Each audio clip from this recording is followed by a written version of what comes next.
대한항공이 매각이 불발된 아시아나의 새로운 주인이 됩니다.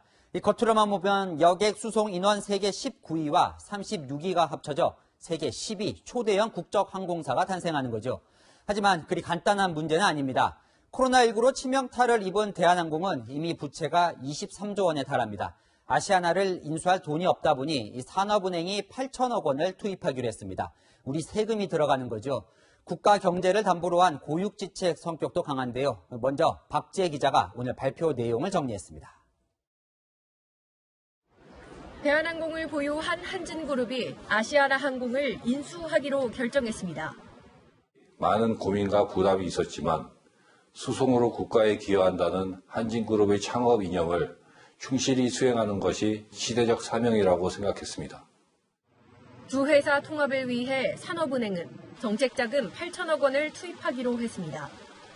한진그룹의 지주회사격인 한진칼은 대한항공의 2조 5천억 원 규모 유상증자에 참여합니다. 대한항공은 이 가운데 1조 8천억 원을 인수자금으로 활용합니다.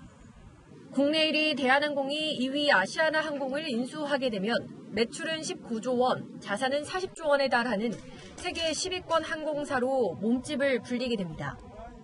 대한항공 보유 항공기는 164대, 아시아나 항공 보유 항공기는 79대인데 합병이 이뤄지면 프랑스와 독일 유수 항공사에 버금가는 규모가 됩니다.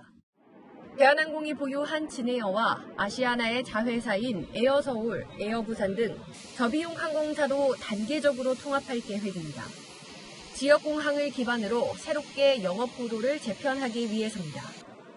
하지만 코로나19 상황이 여전히 심각한 데다 전 세계 항공 수요가 침체된 상황에서 통합 효과가 기대에 미치지 못할 수도 있습니다.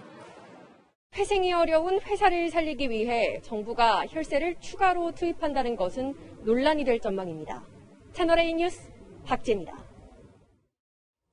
넘어야 할 산이 한두 가지가 아닙니다. 조원태 회장과 조현아 전 부사장 간의 이 살벌한 경영권 분쟁은 어떻게 되는 건지, 소비자들이 양사에 쌓아온 마일리지는 또 어떻게 되는 건지 황규락 기자가 풀어드리겠습니다.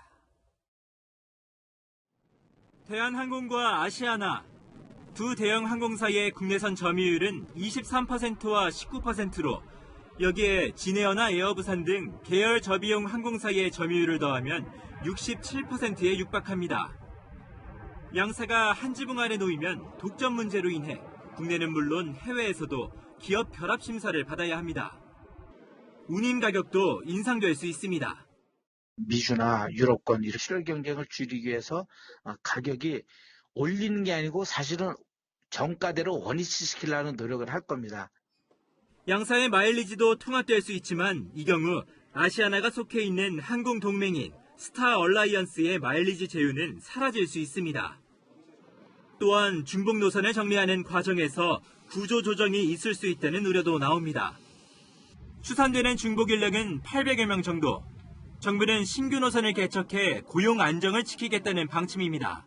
가장 근본적인 전제 조건이 고용 안정입니다. 그래서 대한항공에서도 지금 이제 피인수 기업의 전 종사원을 다 고용 승계를 전제로 지금 계약이 추진되고 있습니다.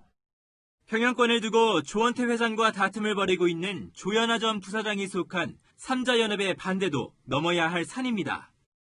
삼자연합 측은 국민 혈세로 경영권을 방어하고 아시아나를 인수하는 것을 강력히 반대한다면서 모든 수단을 동원해 저지할 것이라고 밝혔습니다. 이에 산업은행은 오너 일가를 감독하기 위한 위원회를 운영하고 삼자연합과도 협력하겠다고 밝혔습니다. 채널A 뉴스 황규락입니다.